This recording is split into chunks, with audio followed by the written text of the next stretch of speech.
Halo semuanya, perkenalkan nama saya Stefani Imaydiana Pitupulu dengan NPM 231515113 dari Universitas Pembangunan Pancabudi. Saya Prodi Akuntansi. Di video kali ini saya akan menjelaskan tentang jurnal penelitian yang telah kelompok kami lakukan pada perusahaan sektor industri dari Bursa Efek Indonesia tahun 2020 sampai 2023. Di dalam dunia bisnis saat ini, profitabilitas merupakan salah satu indikator yang penting pada sebuah perusahaan karena mencerminkan kemampuan perusahaan untuk menghasilkan laba berdasarkan dari aktivitas operasionalnya. Di tengah persaingan bisnis yang semakin intens, perusahaan perlu mempersiapkan diri untuk tetap berkembang. Salah satu langkah yang perlu diambil adalah untuk memastikan terjadinya dana yang mencukupi dan untuk mendukung pertumbuhan dari satu perusahaan tersebut. Pengelolaan utang yang baik maupun individu sangatlah penting karena utang didefinisikan sebagai kewajiban yang harus kita bayar. Jadi, hubungan antara struktur utang dan profitabilitas memiliki hubungan yang sangat menarik sehingga kami meneliti ini dan mencari tahu beberapa hubungan antara profitabilitas dengan hutang. Beberapa pihak berpendapat bahwa penggunaan utang dalam batas optimal dapat meningkatkan profitabilitas melalui efek leverage. Sementara ada argumen yang mengatakan bahwa hutang berlebihan akan menghambat kinerja keuangan karena resiko keuangan yang meningkat secara drastis. Sebelumnya, kita harus mengetahui apa sih profitabilitas. Jadi profitabilitas adalah kemampuan perusahaan untuk menghasilkan satu laba. Dalam menghitung profitabilitas, kita sering menggunakan yaitu ROA, Returns on Asset. Jadi rumus ROA adalah laba bersih setelah pajak dibagi total ekuitas dikali 100%. Jadi ROA merupakan alat perbanding yang bersih bagi perusahaan. Selanjutnya ada hutang jangka panjang. Jadi hutang jangka panjang adalah hutang yang dibayarkan lewat daripada 1 tahun.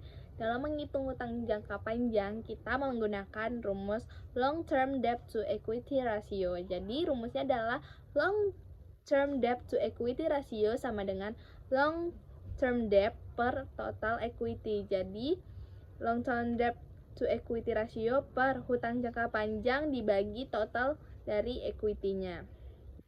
Selanjutnya adalah hutang jangka pendek. Jadi hutang jangka pendek adalah hutang yang dibayarkan sebelum pada 1 tahun. Jadi hutang jangka pendek ini memiliki rumus short term debt to equity ratio sama dengan short term debt dibagi total equity. Waktu dan lokasi dari penelitian kami kali ini, kami menelitinya selama 2 bulan mulai dari bulan September hingga November 2024. Fokus utama penelitian kali ini adalah pada Bursa Efek Indonesia sektor industrial dari tahun 2020 sampai 2023 di Bursa Efek Indonesia. Penelitian yang kami lakukan menggunakan jenis penelitian kuantitatif yang pendekatannya komparatif. Penelitian ini digunakan untuk mengetahui apakah perbandingan dari variabel berdasarkan data sampel yang diambil dari jangka waktu tertentu. Jadi, tujuan penelitian ini dilakukan untuk mengeksplorasi ada atau tidaknya pengaruh variabel bebas X1, X2, dan Y. Populasi dan sampel. Jadi teknik yang digunakan adalah purposive yang diartikan sebagai teknik mengambil sampel berdasarkan dari pertimbangan. Jadi yang kami dapati ada sebanyak 66 populasi, tetapi kami hanya mengambil sampel sebanyak 41 perusahaan yang sesuai. Jadi bila dikalikan 41 perusahaan dikali 4 tahun adalah 164 data yang kami gunakan sebagai populasi dan sampel penelitian kami kali ini.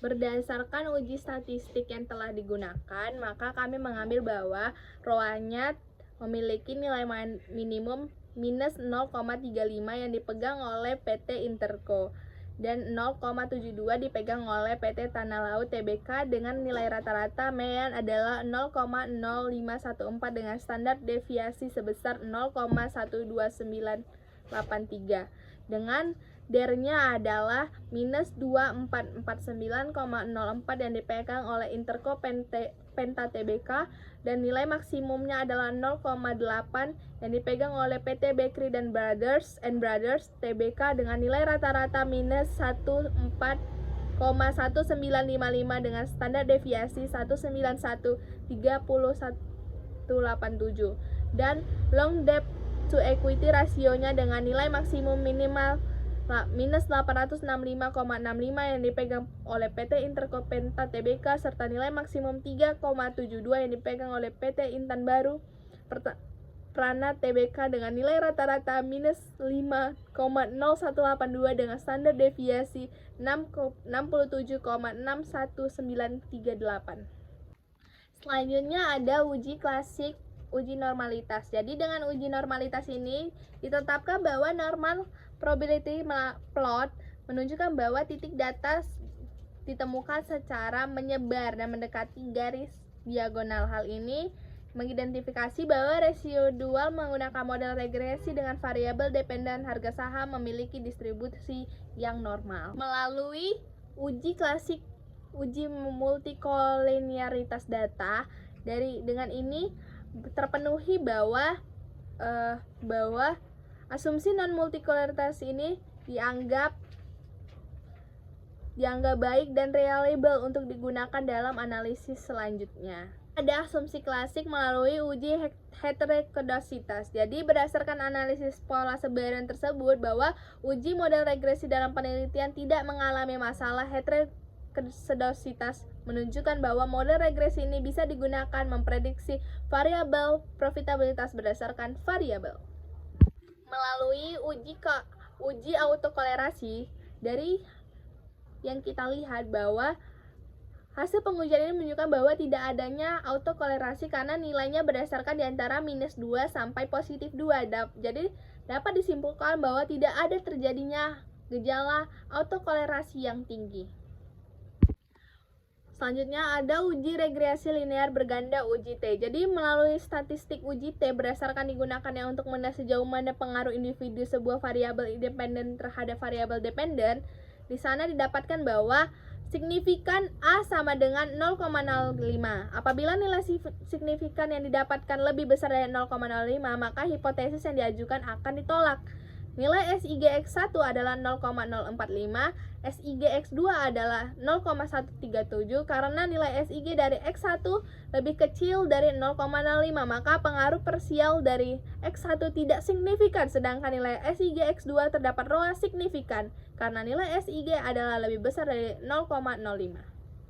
Selanjutnya ada uji regresi linear berganda uji F. Dalam konteks pengamatan ini, pengujian juga dilakukan dengan nilai signifikan A sama dengan 0,05. Jika signifikan dari uji kelayakan model melebihi 0,05, maka model yang digunakan akan dapat bermasalah. Nilai profitabilitas SIG 0,29, karena itu nilai profitabilitas SIG 0,29 lebih kecil dari 0,05, maka utang jangka pendek memiliki pengaruh terhadap profitabilitas secara simultan signifikan. Selanjutnya ada koefisien determinasi. Jadi nilai koefisien determinasinya adalah R bernilai 0,061. Nilai tersebut menjelaskan bahwa variabel X1, X2 secara simultan mempengaruhi ROA 6,1%. Sisanya adalah 94% dipengaruhi oleh faktor lainnya. Menjadi kesimpulan bagi kita adalah 1. Pengaruh hutang jangka panjang terhadap profitabilitas. Hutang jangka panjang memiliki pengaruh negatif tapi tidak signifikan terhadap ROA. Ini menunjukkan bahwa hutang jangka panjang bukan merupakan faktor utama dalam menentukan profitabilitas perusahaan. Yang kedua, pengaruh hutang jangka pendek terhadap profitabilitas. Hutang jangka pendek memiliki pengaruh signifikan terhadap ROA. Artinya, pengaruh hutang jangka pendek ini berdampak nyata untuk menurunkan profitabilitas perusahaan. Yang ketiga, pengaruh secara simultan. Secara simultan, kedua variabel DER dan LTDTR berpengaruh signifikan terhadap ROA dengan nilai profitabilitas kurang dari 0,05. Namun kontribusi keduanya terdapat perubahan ROA relatif kecil, hanya sebesar koefisien determinasi R sama dengan 0,61, sisanya adalah 94% dipengaruhi oleh faktor lainnya di luar model penelitian ini.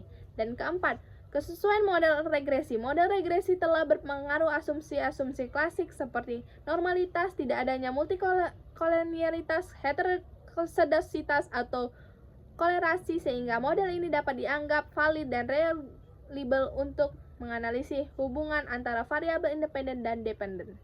Baiklah, sekian video presentasi saya kali ini. Bila ada salah mohon dimaafkan. Semoga kita semua dapat mengerti. Terima kasih.